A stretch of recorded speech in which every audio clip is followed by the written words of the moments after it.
Wesh gros, salut, bien. Aujourd'hui je vous retrouve pour une nouvelle vidéo donc qui va porter sur plusieurs logiciels. Alors, je vais faire une vidéo par logiciel. Je vais voir si j'ai le temps d'en caler deux aujourd'hui. Alors déjà ça fait plaisir de vous retrouver comme d'habitude, fidèle au rendez-vous j'imagine. Même si vous êtes que 155, ce qui commence du coup à être quand même plutôt intéressant, c'est déjà pas mal. Merci à vous tous de me suivre déjà, et je vous incite vraiment à lâcher des petits likes, des petits pouces bleus. Ça permettra de laisser aussi des commentaires pour pouvoir faire évoluer la chaîne. Alors je vous retrouve aujourd'hui sous le soleil de Californie, lol le gros fake, avec le logiciel Chromacam. En fait j'ai mis un petit fond derrière pour tester. Bon, c'est pas parfait mais ça fait bien son boulot, c'est plutôt rigolo, c'est plutôt marrant. Voilà, donc je vais vous présenter aujourd'hui déjà dans un premier temps un logiciel qui s'appelle WinAero Tweaker. Donc ce logiciel va vous permettre de tweaker le système, c'est-à-dire que faire du tweaker, c'est des modifications qui ne sont pas existantes de base dans Windows. Alors en fait, vous pouvez le trouver assez facilement en allant chercher sur internet, en tapant tout simplement le nom du logiciel qui est ici. Donc une fois que vous l'avez téléchargé, à moins que vous vouliez que je fasse carrément un cours complet sur comment télécharger Windows Aero Tweaker, mais je pense pas que vous en ayez besoin. Moi je l'ai installé ici, donc il n'y a pas de spyware, etc. du moment que vous le téléchargez sur le site officiel de WinAero Tweaker. Alors on va le lancer du coup, puisque moi il est déjà installé, comme ça on va gagner un peu de temps. Donc il nous demande d'accepter les conditions, etc. d'utilisation comme d'habitude. Alors l'UAC est activé là, le contrôle de compte utilisateur, puisque c'est une machine qui est virtualisée. Puisque quand je fais des tests, en fait, si je fais des conneries, bah voilà, moi ça pose pas de problème. Donc voilà, on retrouve cette petite interface. Donc évidemment, malheureusement, il est en anglais. Bon, certaines personnes, ça va leur poser problème. Moi, je sais que j'ai pas de problème particulier avec l'anglais. On va retrouver du coup des petits onglets sur le côté gauche, des catégories qui vont nous permettre de voir qu'est-ce qu'on a comme fonction. Alors ici, il vous donne les informations du système. Donc à savoir que là, c'est une machine virtuelle qui a 8 Go de RAM.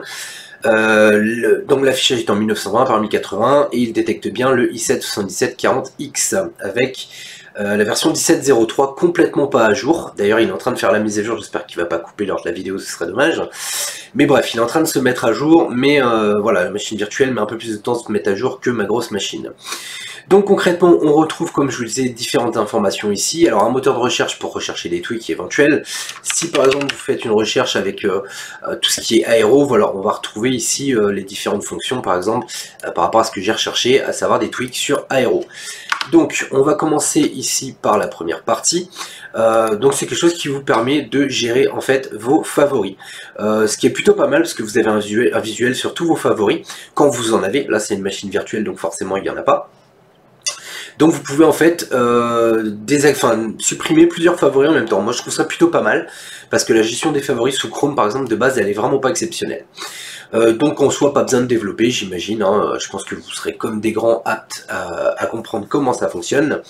Donc on va retrouver aussi ensuite dans la deuxième catégorie tout ce qui est tweak au niveau des apparences. Donc on va trouver tout ce qui est en rapport avec Aero. Donc par exemple si vous voulez activer Aerolite par défaut ou si vous souhaitez remettre le thème d'origine de Windows. Donc on va trouver la possibilité de tweaker en fait ici le Alt Tab, donc qui nous permet d'avoir certaines fonctions, entre autres voilà, basculer d'une application à l'autre, etc. Donc la transparence, etc. etc. Donc ensuite, alors après je vais être assez succinct parce que je serai amené à vous dire de découvrir un petit peu le logiciel par vous-même aussi, puisque j'ai pas testé forcément toutes les fonctions. Tout ce que je sais c'est qu'il y a plein de petits tweaks qui sont vraiment plutôt sympathiques. Vous pouvez aussi changer l'animation en fait quand vous éteignez en fait l'ordinateur. Donc il y a pas mal vraiment de choses qui sont possibles à ce niveau-là. Après c'est vraiment réservé aux utilisateurs avancés aussi. Donc on va retrouver ici Theme Behavior qui va permettre en fait de changer donc les icônes du bureau, etc. Donc de la souris, l'icône de la souris aussi. Voilà, donc concrètement, ça c'est tout ce qui est au niveau apparence. Alors, ensuite on va retrouver donc apparence avancée, donc c'est settings, les paramètres avancés du coup de tout ce qui est apparence, à savoir les scroll bars, enfin il y a vraiment énormément d'options que vous allez pouvoir bidouiller, à savoir même la taille des bordures des fenêtres, etc. Sachant que si vous faites trop de bêtises, en fait vous avez la possibilité de remettre par défaut tel que c'était. Voilà, donc vous avez aussi, enfin vous pouvez changer même la taille des... la police en fait des messages de Windows qui apparaissent, etc. Les menus, vous pouvez vraiment absolument tout modifier. Vous allez trouver différentes catégories après pour pouvoir vraiment bidouiller en détail chaque truc indépendamment en fait. Donc à savoir les icônes, les menus. Ici, comme je vous disais, donc si vous souhaitez en fait changer la police de caractère pour les messages en fait par défaut Windows, on retrouve donc la remise à zéro, ici les scroll bars, etc. Tout ce qu'on avait ici dans le menu général. Alors ensuite on va retrouver Behavior. Dans Behavior, il y a pas mal de choses. Donc enfin, vraiment je vous incite à faire le tour du logiciel si vous êtes passionné comme moi de petits softs. Comme ça gratos qui font du boulot plutôt sympathique. Voilà, après il y a certains par exemple AeroShake, vous savez c'est quand vous secouez par exemple la fenêtre ici, tous les autres vont se baisser. Bah là par exemple ça vous pouvez le désactiver en un clic, etc. Vous pouvez désactiver aussi AeroSnap. Il y a vraiment un max de fonctions dans ce petit soft que je me sers quand même depuis un petit moment. C'est surtout pour le tweaking en fait de tout ce qui est, je dirais, interface. Hein. Vous pouvez désactiver aussi la mise à jour des pilotes Windows qui se fait de manière automatique. Microsoft Removal Tool qui est donc je dirais le malicious software, voilà, Removal Tool intégré à Windows. Désactiver le redémarrage automatique après les mises à jour, etc.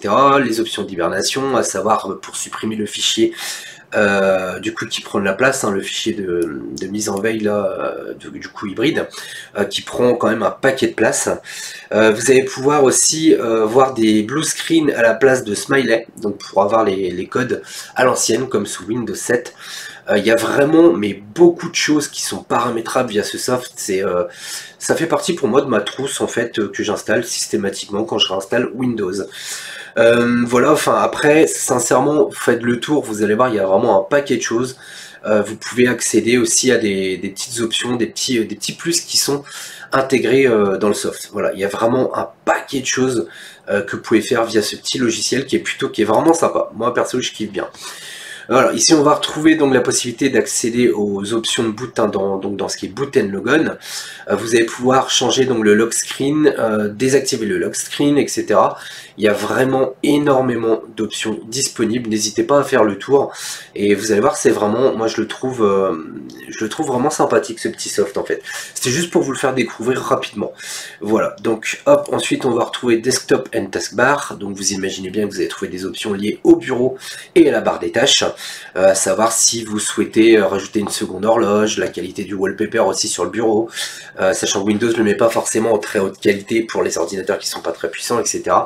Donc vous pouvez vous permettre d'augmenter tout simplement je dirais la qualité du wallpaper.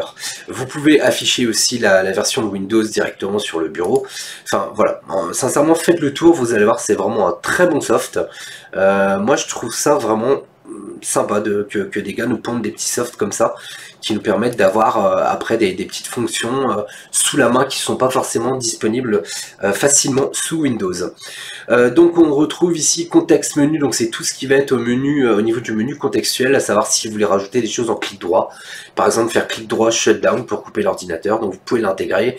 Vous pouvez faire pareil des recherches Windows Update, etc. Enfin il y a vraiment énormément de choses qui sont dispo, ne serait-ce que par exemple le panneau de configuration qui est tout juste pratique, ou la commande administrateur. Voilà, donc là on arrive dans Settings and Control Panel. Bon, vous pouvez rajouter personnaliser en fait votre panneau de configuration, ce qui est plutôt pas mal aussi d'ailleurs. Ensuite au niveau de l'explorateur de fichiers, donc voilà, pareil, tout même principe. Vous pouvez customiser en fait le fait de mettre des flèches sur les raccourcis ou pas, enfin ce genre de choses. Mais il est vraiment extrêmement complet. Vous pouvez gérer aussi tout ce qui est partage administratif, bureau à distance, etc. Dans Network. Ensuite, on va retrouver le User Account, donc c'est pour désactiver directement la petite fenêtre qui s'ouvre, qui demande si c'est vous qui êtes à l'origine de l'action, etc. Pour activer éventuellement l'administrateur intégré, enfin le grand administrateur sous Windows. Ensuite, on retrouve Windows Defender, donc pour tout simplement pour soit désactiver l'icône ou désactiver Windows Defender complètement. Vous retrouvez ici une catégorie par rapport aux applications natives de Windows, par exemple désactiver Cortana, désactiver le Windows Ink, etc.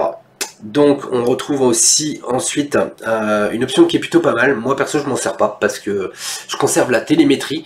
La télémétrie c'est le fait d'envoyer des informations vers des serveurs externes. C'est-à-dire que Microsoft en fait sous Windows vous enregistre votre manière d'utiliser Windows pour pouvoir vous faire des suggestions ou justement corriger certains problèmes. Comme ça, ça permet de, avec ce bouton-là, en fait, vous pouvez littéralement désactiver toute la télémétrie, mais vous allez vous retrouver ensuite avec des messages qui vont vous expliquer que Windows, il y a des composants qui sont désactivés et que c'est pas forcément génial. Ça fonctionnera quand même, mais bon, moi perso, je le laisse activer, je suis pas embêté. Alors ensuite ici on va avoir la possibilité de changer les informations qui apparaissent dans ordinateur, c'est-à-dire que là où il y a marqué en fait la configuration OEM, si c'est par exemple Asus, HP, etc., rajouter un logo, un numéro de téléphone. Donc ça c'est pratique quand vous assemblez des PC, si vous souhaitez laisser vos coordonnées de société, etc., pour que les gens aient du support. Il y a vraiment, mais vraiment un max de choses que vous pouvez faire. Maintenant, je vous incite à essayer de faire le moins le con possible, hein, parce que ce genre de logiciel, il y a mon chat qui gratte à la porte, c'est génial. Ah non, c'est vrai, j'ai oublié, on était en Californie, c'est chaud, donc j'ai pas de porte derrière, discretos. Donc ici, on retrouve aussi quelque chose qui est pas mal, parce que ça pose souvent problème.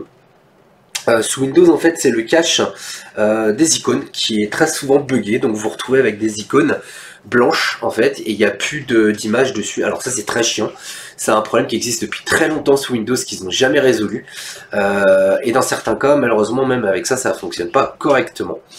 Donc ici on retrouve Get Classic Apps pour activer des fonctions qui étaient disponibles sous Windows 7. Par exemple on avait le photo viewer de base, la calculatrice classique, les jeux, les sticky notes gadgets, etc. et les gadgets du bureau. Donc ça vous permettra du coup de pouvoir rajouter des gadgets comme il y avait à l'ancienne sous Windows 7, chose que perso j'utilise vraiment beaucoup. Voilà, donc n'hésitez pas à essayer ce petit soft qui est vraiment pas mal. Vous pouvez exporter vos tweaks si vous souhaitez par la suite les réimporter, etc. Donc c'est vraiment un très bon petit soft, je dirais dans la lignée de Ultimate Windows Tweaker. Voilà, je sais pas si vous le connaissiez, mais en tout cas maintenant vous le connaissez. Voilà, sur ce, bah écoutez, je vous dis à très bientôt pour une toute nouvelle vidéo. Et puis surtout, n'hésitez pas à me faire des retours si le logiciel vous a plu, si vous le connaissiez ou pas d'ailleurs. Voilà, donc je vous souhaite une excellente fin de journée et je vous dis bah salut et à très bientôt. Wesh gros.